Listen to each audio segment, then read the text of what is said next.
Hello everyone, welcome back to my channel. It's me Hoor Khan. कैसे हैं आप सब? ठीक ठाक हैं। आज का व्लॉग स्टार्ट कर रही हूँ। वीडियो अच्छी लगे तो वीडियो को लाइक लाजमी करना, और लाइक लाजमी किया करें। हमेशा आप लाइक करना भूल जाते हैं। कमेंट्स आप धड़ाधड़ कर रहे होते हैं और लाइक आप लोगों के बहुत कम होते हैं। तो यहाँ पे था सुबह का टाइम। कल शाम को तो बहुत ही बड़ी सिचुएशन हो गई थी हमारे साथ। बहुत ज़्यादा बड़ा हादसा हो गया था। हुआ ये था कि अचानक ही मुकद्दस के ना लेफ़्ट बाजू में दर्द हो रहा था। तो मतलब मैंने भी सीरियस नहीं लिया, उसने भी नहीं लिया। उसने मुझे एक दिन पहले भी बोला, बाजी मेरे बाजू में ना दर्द है। तो फिर मैंने आप सबको ही बताया होगा कि मैंने सफाई के लिए दूसरी हेल्पर रखी, और मुकद्दस को मैंने सिर्फ किचन के लिए रख लिया था। लेकिन क्या किचन के लिए रखना, उसके ना बाजू का दर्द बहुत ज़्यादा हो गया। रात को बिल्कुल वो रोने वाली हो गई थी। तो फिर मैं उसे लेके, निकाल आवाज़ बंद का।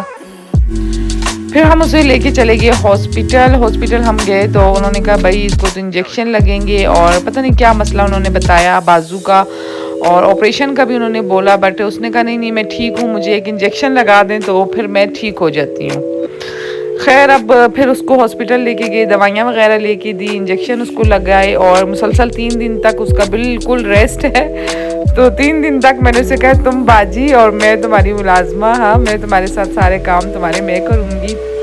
तो उसी वजह से ना कल हम रात में बहुत ज़्यादा, कोई 2 से 3 घंटे हमें मुकद्दस के साथ लग गए थे। मतलब अगर आप दिन रात वाले हेल्पर रखते हैं ना, तो उनमें ये इशू बहुत ज़्यादा कॉमन होते हैं। और मतलब डर भी बहुत लगता है, इंसान है, कोई हादसा या कुछ हो जाए तो ब्लेम आपके ऊपर आ जाता है, क्योंकि वो आपके घर में रह रहे होते हैं। बट खैर शुक्र अल्हम्दुलिल्लाह हम खैर खैरियत से फिर घर वापसी आ गए। और जब हम घर आए तो उस दिन हमने कोई काम शाम तो हमने किया नहीं था। अफ्तारी के फ़ौरन बाद ही मुकद्दस का मसला शुरू हो गया था। और जब हम हॉस्पिटल से आए काफ़ी ज़्यादा परेशान थे, मैं भी परेशान थी, हस्बैंड भी और बच्चे भी। मतलब परेशानी तो आपको होती ही है जब एक बंदा आपके साथ रहे और आपको इतनी आदत उसकी लग जाए। तो बट खैर हम लोगों ने ना सहरी की, और अफ्तारी के लिए भी किचन उसी तरह गंदा पड़ा था। और आज मिकाल स्कूल भी नहीं जा सका, क्योंकि मैं जो हूँ सारी रात सोई नहीं, सहरी भी नहीं की। तो फिर बस मिकाल को स्कूल भी नहीं भिजवाया। फिर यहाँ पे ऐसा हुआ कि मिकाल बच्चा था, उसको आदत थी जल्दी उठने की। वो उठ गया, कोई 9 साढ़े 9 बजे का टाइम था। तो फिर सबसे पहले तो मुकद्दस तो ऐसे भी रोज़े नहीं रखती थी, उसने अपना नाश्ता बना लिया था। बस शुक्र अल्हम्दुलिल्लाह, हल्का फुल्का कटिंग वगैरह मैंने उसे कहा बैठ के कर लो। कपड़े इस्त्री अगर कर सकती हो, कंफर्टेबल हो तो करो, नहीं है तो कोई बात नहीं, 2-3 दिन हम ऐसे ही एडजस्ट कर लेंगे। मैं समझूंगी कि तुम छुट्टी पे हो। फिर मैं सुबह उठी, मैंने मिकाल को नाश्ता बना के दिया। अच्छा बच्चों के साथ ना डबल ड्यूटी हो जाती है इंसान की। और फिर मिकाल की फरमाइश थी भाई मैंने पॉपकॉर्न खाने हैं। भाई देखें ज़रा, पहले नाश्ता बना के दिया, फिर फ़ौरन बात कहते हैं मैंने अभी अभी पॉपकॉर्न खाने हैं। आपको पॉपकॉर्न बनाओगी तो मैं नाश्ता करना शुरू करूँगा।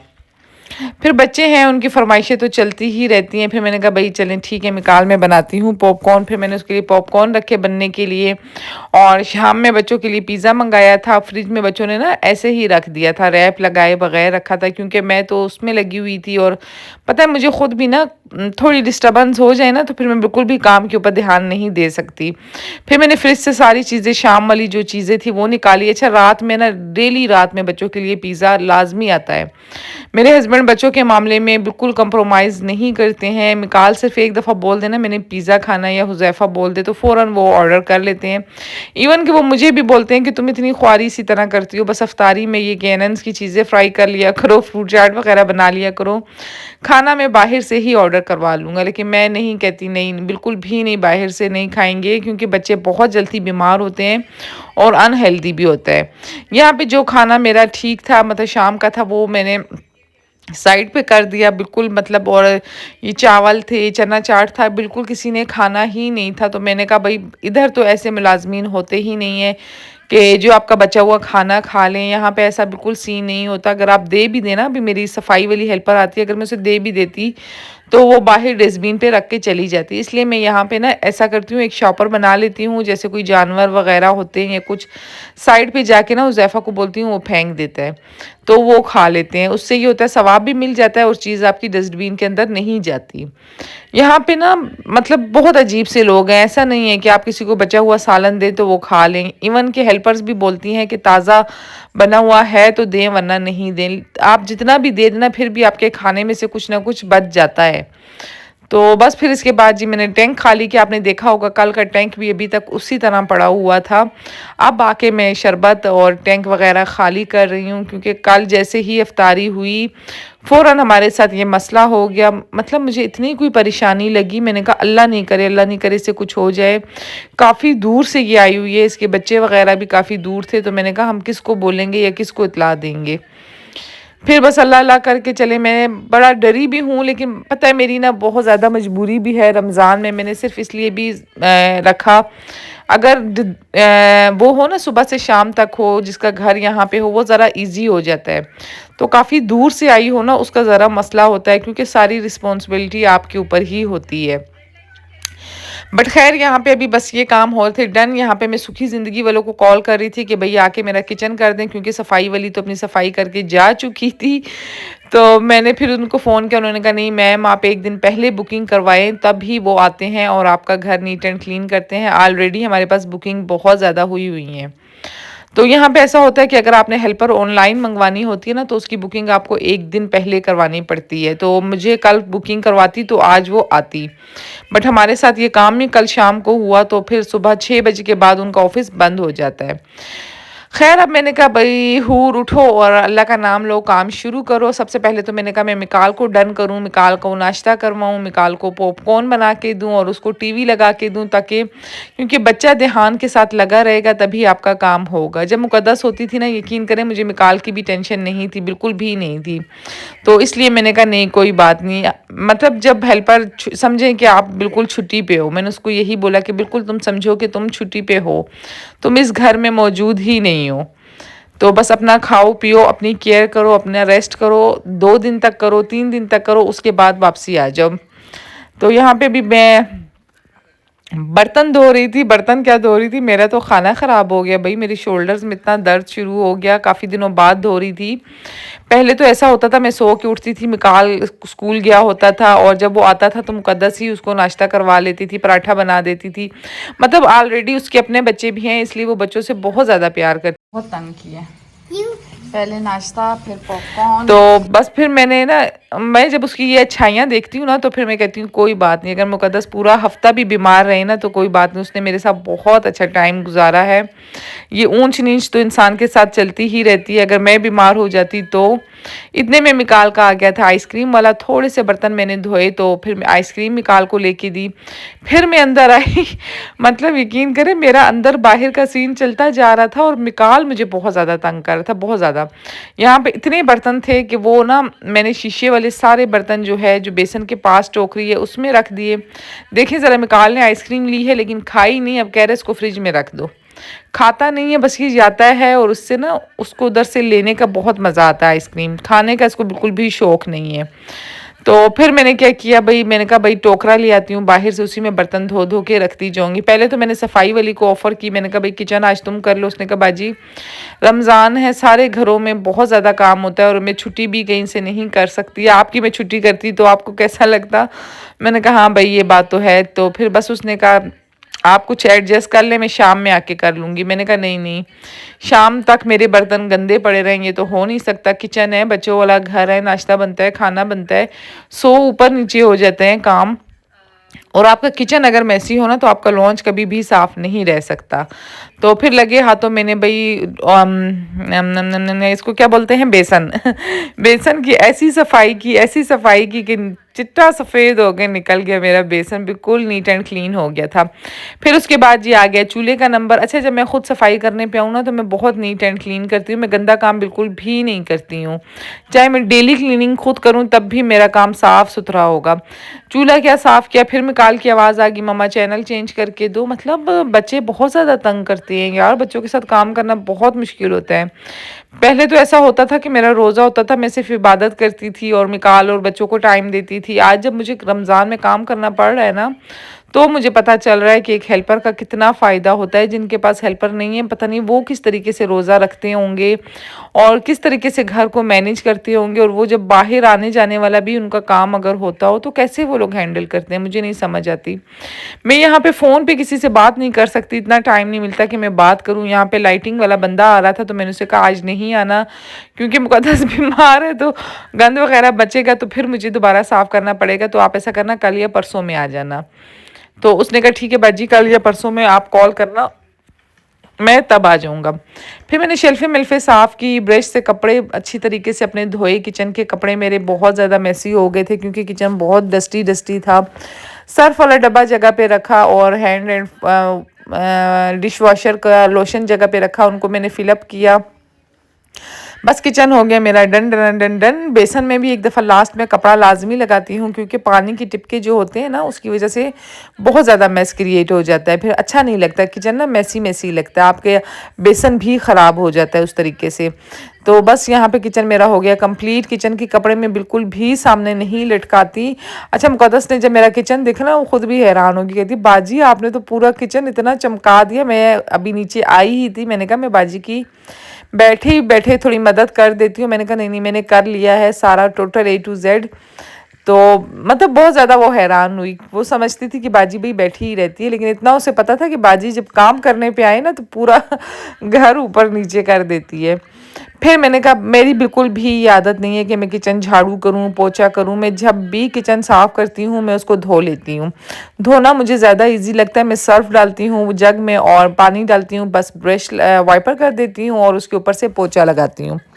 पोछा लगाना बहुत ज़्यादा ज़रूरी होता है, नहीं तो पता है पानी के जो हल्के पुल्के निशान होते हैं ना, उसकी वजह से सारा किचन फिर से मैसी हो जाता है। वाइपर अच्छे तरीके से लगा के पोछा लगा के मैं इसमें ना फ़ैन ऑन कर दूँगी। आप लोग बताएं आप लोगों के रमज़ान कैसे जा रहे हैं। यकीन करें अगर मुझे पता होता ना कि सुबह इतना मुश्किल है करना रोज़ा रख के, तो मैं कभी भी सुबह तक ये काम नहीं छोड़ती।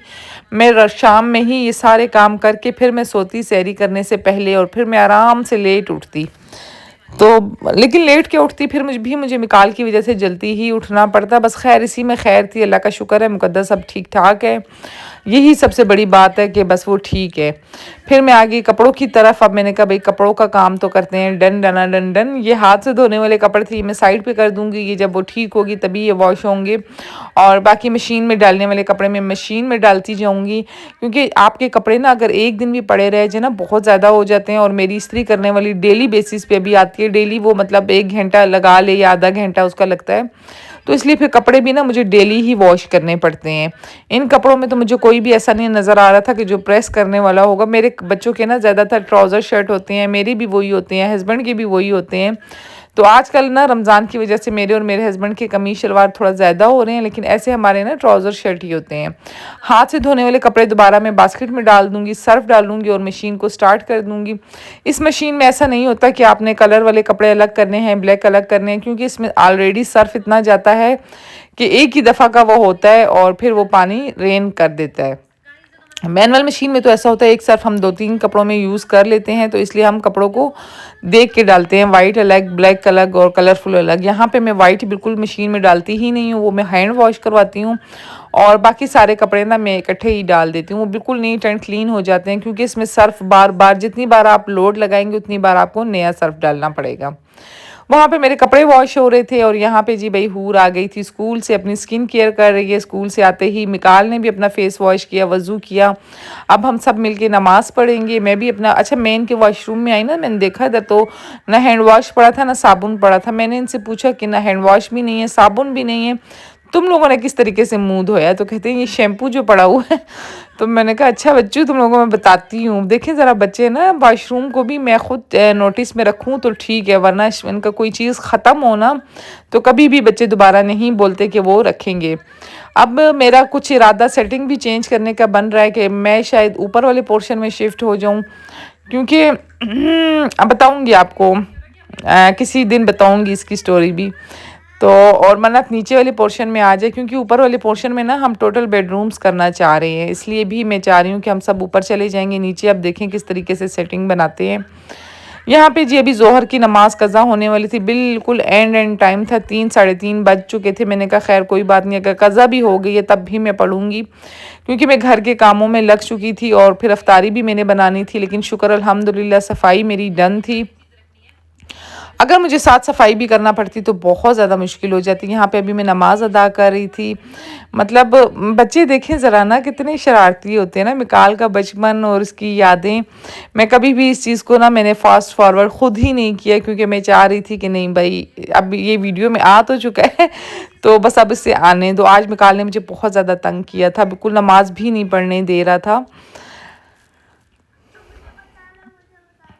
मैं कहती हूँ नमाज जो है ना, आप साफ़ नीयत से अगर पढ़े ना तो अल्लाह ताला आपकी हमेशा हर दुआ हर जगह पे पूरी करता है और आपकी नमाज भी कबूल करता है। अगर आपकी नीयत गंदी है और आप ऐसे ही रोज़ा रखते हैं, आप नमाज नहीं पढ़ते, झूठ बोलते हैं, गलत काम करते हैं, तो ऐसे रोज़े का कोई फ़ायदा नहीं। अल्लाह को आपकी भूख और प्यास से कोई मतलब नहीं है। अल्लाह को आपके काम से मतलब है कि आप क्या काम करते हैं, कितने अच्छे काम करते हैं और कितने बुरे काम करते हैं। फिर मैंने मिकाल को थोड़ी देर बाहर भेजा। मैंने कहा भाई हूर इसे 5 मिनट के लिए सिर्फ ले जाओ, मैं नमाज़ पढ़ लूँ, फिर बेशक ये आ जाए। जैसे ही मैंने नमाज़ अदा की मैं किचन में आ गई। मैंने ये जो जूड़ा बांधा होता है, मुझे कितनी दफ़ा लड़की ने कमेंट्स करके बोला है, मोमिना ने, कि प्लीज़ जूड़ा नहीं बांधा करें, नमाज़ पढ़ते हुए नमाज नहीं होती। यकीन करें मैं भूल जाती हूँ, जब भी मैं वीडियो अपलोड कर रही होती हूँ मुझे तब याद आता है कि ओहो जूड़ा तो मैंने हटाना था, और नमाज़ पढ़ने के बाद फिर बेशक मैं पौनी बांध देती है, जूड़ा बांध देती, लेकिन नमाज में ये चीज़ नहीं करनी चाहिए थी। बट खैर अल्लाह ताला माफ़ करने वाली ज़ात है, अल्लाह ताला मुझे भी माफ़ कर देगा। नेक्स्ट टाइम इंशाल्लाह मैं याद रखूँगी और जूड़ा लाजमी खोला करूँगी। मतलब मुझे किसी ने कमेंट्स में बोला था कि आप जो जूड़ा बांधती हैं, नमाज जो है ना ऊंचे जब आपके बाल हो ना तो उसमें नमाज नहीं होती, आप जूड़ा खोल के नमाज अदा किया करें, फिर बाद में बेशक आप बांध दें। तो किसी की अच्छी बात कही हुई ना अगर आप मान लेते हैं तो बहुत ज़्यादा इससे सवाब होता है, इससे आप छोटे नहीं होते, इससे अल्लाह ताला भी खुश होता है। कोई इंसान भी परफेक्ट नहीं होता कि वो बोले कि मैं बिल्कुल परफेक्ट हूँ, मुझे हर एक चीज़ पता है। कोई इंसान भी ऐसा नहीं होता। व्लॉग्स बनाने का मतलब ये होता है कुछ मेरी अच्छी बातें आपके साथ शेयर हों और कुछ आपकी अच्छी बातें मुझे पता चलें, कुछ मेरी मिस्टेक्स निकलें, कुछ आपकी मिस्टेक्स निकलें, मेरी लाइफ को देख के आपको पता चले कि आप में क्या गलतियाँ, आप उसे सुधारें, और आप मेरी लाइफ को देख के आप लोगों को पता चले। जैसे उस लड़की ने मुझे कमेंट किया कि जूड़ा नहीं बांधते ऊपर, मतलब कि अच्छी बात उसने की, मुझे बहुत ज़्यादा अच्छी लगी उसकी ये बात। नेक्स्ट टाइम इंशाल्लाह फिर से मैं नहीं बांधूंगी। तो यहाँ पे भी मैं हलीम बना रही थी। पहले मैं किचन में आई, मैंने साबूदाना गीला किया और अब हलीम का टाइम था। खाने पीने का यकीन करें कुछ समझ ही नहीं आती मैं क्या बनाऊँ। आपके सामने मैंने अभी कितना शॉपर खाली किया, उसमें काबली राइस थे, चना चाट थी और पता नहीं क्या सालन पड़ा हुआ था, सारा मैंने फेंका क्योंकि बिल्कुल भी खाया ही नहीं जाता। अब हलीम भी मैं बहुत बहुत कम बना रही हूँ, तो मैंने कहा चलें जी ताज़ा खाना तो बनना चाहिए, अब खाएं या ना खाएं बनना तो है खाना घर में। अच्छा ना बने तो बच्चे कहते हैं इतनी भूख लगी है, इतनी भूख लगी, और अगर बन जाए तो बच्चे खाने का नाम नहीं लेते। मुझे समझ नहीं आती ये बच्चे क्या चाहते हैं। तो फिर मैंने क्या किया भाई, मैंने कहा मैं जैसे ही नमाज मैंने अदा की, थोड़ी देर कुरान शरीफ मैंने पढ़ा और फिर मैं आ गई किचन में। किचन में आते ही मेरे कोई 4 साढ़े 4 बज गए थे। आज मैं अकेली थी तो इसीलिए मैं टाइम पे किचन पे आ गई। मैंने कहा टाइम पे आऊँगी तभी काम मेरे डन होंगे, वरना बहुत ज़्यादा लेट हो जाता। और मैं किचन ना अफ्तारी से पहले ही नीट एंड क्लीन करके ही निकलती हूँ। मतलब मेरी शुरू से ही ये आदत है, खाना भी जब मैं बनाती हूँ मैं किचन साफ़ करके निकलती हूँ। अच्छा इस टाइम पे ना मुझे इतना दिल कर रहा था कोई पीने का, बहुत ज़्यादा। आइसक्रीम वाला ये शरबत है, दूध के अंदर हम डालते हैं तो इतनी अच्छी खुशबू आती है, लेकिन मैंने पिया बिल्कुल भी नहीं, एक घूंट भी नहीं पिया। अफ्तारी से पहले ना इतनी भूख लगी होती है, बंदा इतनी चीज़ें बनाता है कि मैं ये भी खाऊंगा, मैं ये भी खाऊंगा, मैं वो भी खाऊंगा, लेकिन अफ्तारी होती है यकीन करें मैं सिर्फ एक साबूदाने वाला शरबत पीती हूँ ना, बस मेरा उसी से दिल भर जाता है। तो बस खैर मैंने बना के ना फ्रीज़र में मैंने रख दिया था। मैंने कहा जैसे ही अफ्तारी होगी मैं ये पीऊँगी। अब मुझे दिल कर रहा है वॉइस ओवर करते हुए कि मैं ये पीऊँ, बट अब बहुत रात हो चुकी है, अब कौन जाएगा इसको निकालेगा। अच्छा यहाँ पे साबूदाना उबल चुका था, तो अपना शरबत बना के ना मैं फ़्रिज के अंदर रख दूँगी। मैं फ्रीज़र के अंदर इसको रखूँगी ताकि जल्दी जल्दी ये ठंडा हो। मुझे ऐसा फ़ील हो रहा था कि जैसे ही इफ्तारी होगी मैंने फ़ौरन ये पीना है, इसलिए मैंने इसको फ्रीज़र के अंदर रखा, बट ऐसा कुछ नहीं हुआ। इफ्तारी के टाइम पे मैंने मन्नत को कहा उठाओ इसे और वापसी फ्रिज के अंदर रखो। खैर ये चीज़ें चलती रहती हैं, आप सबके साथ भी मेरे ख़्याल में ऐसा ही होता होगा। इफ्तारी के टाइम पे बहुत ज़्यादा क्रेविंग होती होगी और इफ्तारी के बाद बिल्कुल भी आपकी क्रेविंग ख़त्म हो जाती होगी। यहाँ पे भी मैं अच्छा मैं ना कुछ क्वेश्चंस के आंसर आप लोगों को देना चाह रही थी। जैसे मुझे एक लड़की ने कहा था कि आप काबली चावल जो मैंने बनाए थे आपने गोश्त धो के नहीं डाला था। तो बिल्कुल मैंने गोश्त धो के डाला था। मेरे घर में बिल्कुल भी ऐसा नहीं होता। मैं साबूदाना तक धो के बॉईल करती हूँ। चावल मैं 10 से 15 बार धोती हूँ। तो आपने ये कैसे सोच लिया कि मैंने गोश्त नहीं धोया होगा? गोश्त मैंने बिल्कुल धोया था और उसको मैंने सिरका लगा के और नमक लगा के लेट नाइट 1 घंटे के लिए छोड़ती हूँ। उसके बाद जाली में डालती हूँ। जब पानी उसका फुल खुश्क हो जाता है, जब मैंने नेक्स्ट डे बनाना हो ना, तो मैं उसको शॉपर में डाल के फ्रिज में रख देती हूँ। अगर मैंने नेक्स्ट डे नहीं बनाना तो मैं उसी टाइम उसको फ्रीज़ कर देती हूँ। चिकन भी मेरे फ्रिज में इसी तरह होता है। सिरका लगा के नमक लगा के उसको छोड़ देती हूँ और फिर उसके बाद ना उसका गंद वगैरह खुद ऊपर आ जाता है। फिर मैं उसे वॉश करती हूँ। किसी दिन मैं आपको ना ये पूरा मेथड बताऊँगी कि मैं गोश्त और चिकन किस तरीके से वॉश करके फ्रिज में रखती हूँ। और जब हम निकालते हैं फ्रिज से उसको बिल्कुल कुछ भी करने की ज़रूरत नहीं। अगर वो फ्रीज़र में है तो उसको मैं निकाल के नो फ्रोस्ट वाले मूड पे रख के बना लेती हूँ। बर्फ़ एकदम से उसकी ख़त्म हो जाती है। और अगर मैंने सुबह में बनाना है तो मैं रात में ही उसको बाय फ्रिज में रख देती हूँ। वैसे तो हम ना गोश्त ताज़ा ताज़ा लाते हैं। पहले मेरे घर में फ्रीज़र होता था तो मैं काफ़ी गोश्त ला के ना रख लेती थी। लेकिन अब हम ताज़ा गोश्त लाते हैं। जैसे आज बनाना है ना, कल बनाना है तो आज हम मंगाएंगे क्योंकि उसको धो के साफ़ सुथरा करके कल टाइम पे बन जाए। उसी दिन मंगवाने से ये होता है ना कि मतलब टाइम बहुत ज़्यादा चला जाता है और सौदा लाने में बस टाइम सारा वेस्ट हो जाता है। तो ऐसा बिल्कुल भी नहीं आप सोचना कि कोई इंसान भी, मैं क्या कोई इंसान भी, मुझे नहीं लगता कि गोश्त धोए बगैर कभी वो पकाएगा। तो बस ये इस क्वेश्चन का मैंने आंसर देना था। और दूसरा क्वेश्चन ये था कि अगर मैं ये वीडियोस अगर तैयार होने वाली बना भी रही हूँ ना, तो मतलब वो मेरा काम है, मेरा प्रोफेशन है ये चीज़। मैं इसलिए नहीं बना रही कि मतलब मैं फ़ैशन कर रही हूँ या मैं तैयार होके या मेकअप करके मैं कहीं जा रही हूँ। आप किसी के काम को समझा करें। ये मतलब आप जैसे अपने हर काम करते हैं तो उसी तरीके से वीडियोस अपलोड करना, मेकअप करना, वैक्स सिखाना, आप लोगों को हेयर कलर सिखाना, ये मेरा काम है। मैं इसको अपनी जॉब समझ के करती हूँ। मैं यहाँ पे कोई आप लोगों के साथ बहस या अपने जो मेरे रिलेटिव हैं या जो मेरे रिश्तेदार हैं या जो भी हैं, मैं उनके साथ कोई प्रोपोगंडे करने के लिए मैंने ये चैनल नहीं बनाया। ये चैनल मैंने अपने आप को रिलैक्स करने के लिए बनाया है। तो बराए मेहरबानी जिनको मेरी वीडियो पसंद नहीं आती तो प्लीज़ नहीं देखा करें। ख़ास तौर पे नाम मैं अब नहीं ले सकती तो बस नहीं देखा करें आप लोग। जब आपको पता होता है कि आप वीडियो देख के आप लोगों ने गलत कमेंट पास करने हैं तो आप ऐसे बंदे को देखते ही क्यों हैं? आप बिल्कुल उसकी वीडियो ब्लॉक कर दें ताकि उसकी वीडियो आपके पास आए ही ना। और जो लोग मेरी वीडियो देखते हैं, लाइक करते हैं, वो बहुत से ऐसे लोग हैं जो मुझे बहुत ज़्यादा मोटिवेशन देते हैं। उनकी वजह से मैं ये व्लॉग बनाती हूँ, ना कि 1-2 बंदों की वजह से मैं अपना प्रोफेशन छोड़ दूँगी, मैं अपना काम छोड़ दूँगी। मैं ऐसा बिल्कुल भी नहीं करूँगी। और बस यही क्वेश्चन के आंसर मैंने आप लोगों को देने थे। बाकी अल्लाह बेहतर जानता है, हर किसी की अमाल, हर किसी का दिल उसके साथ होता है कि कौन किसी के बारे में क्या सोचता है, कौन अच्छा सोचता है, कौन बुरा सोचता है, वो अल्लाह सबका दिल बेहतर जानता है। अच्छा यहाँ पे जी अभी वापसी आते हैं टॉपिक की तरफ। आप लोग बोलेंगे आज हूर को क्या हो गया है? काफ़ी दिनों से मैं सोच रही थी कि मैं ना आपके कमेंट्स के जवाब दूँगी। मैंने और आप लोग जो कमेंट्स भी करेंगे वो कमेंट्स सारे सेव होते जा रहे हैं। आप लोगों ने धड़ाधड़ कमेंट्स करने हैं और क्वेश्चन जो आप लोगों ने अच्छे बुरे जैसे क्वेश्चन जो आपका दिल करे। देखिए कुछ लोग ऐसे होते हैं वो आपको पसंद करते हैं, कुछ लोग ऐसे होते हैं जो आपको पसंद नहीं करते। तो उसका ये मतलब नहीं जो मुझे पसंद नहीं करते तो मैं उनका कमेंट नहीं पढ़ूंगी। मैं हर बंदे का कमेंट पढ़ूंगी और उसको आंसर दूंगी। यहाँ पे जी अभी अफ्तारी भेजनी थी मैंने, वो मैं रेडी कर रही थी प्लेट। यहाँ पे मैंने हलीम डाल दी और आज ना मैंने कहा भाई पकोड़े समोसे मैंने बहुत भेज दिए तो आज मैं केनेंस की चीज़ें ही भेजूंगी अफ्तारी में। और उसके अलावा मैंने दूसरी प्लेट में क्या डाला था, हाँ एक प्लेट में मैंने डाल दी थी हलीम, दूसरी प्लेट में मैंने डाल दिया था सालन। और यहाँ पे जी अभी मैं बना रही थी, साथ ही मैं डाल दूंगी समोसे, नगेट्स, क्रैकर्स वगैरह ये सारी चीज़ें ना, नहीं टेंडर पॉप्स थे, सॉरी क्रॉकेट्स क्या होता है देखिए ज़रा जल्दी जल्दी में ना मैं भी क्या भूल जाती हूँ। टेंडर पॉप्स थे, फिंगर फिश थी, नगेट्स थे और समोसे थे। ठीक है, ये चीज़ें अब मैं डाल दूंगी और इसके ऊपर रैप लगाऊंगी। फ्राइज़ मैंने नहीं दिए क्योंकि फ़्राइज़ मेरे ख्याल में बच्चों के लिए ही होते हैं। और उसके बाद ना ये मेरी ड्रिंक सबको इतनी पसंद आई, इतनी पसंद आई, जिसने भी पी ना बहुत ज़्यादा तारीफ़ की। तो बस अब तो ये मुझे लोग कहते हैं क्या ये आपकी ख़ानदानी वो है होता है ना एक फैमिली डिश, जैसे काबली चावल होते हैं, फैमिली मतलब फैमिली में ज़्यादा बनने वाले होते हैं, तो वो समझे ये भी मेरी फैमिली की वो है, मतलब फैमिली का शरबत है कोई। तो मैंने कहा नहीं भाई, ये मन्नत को पसंद था तो उसके लिए फ़र्स्ट टाइम बनाया, तो बस अब बनता ही जा रहा है हमारे घर में।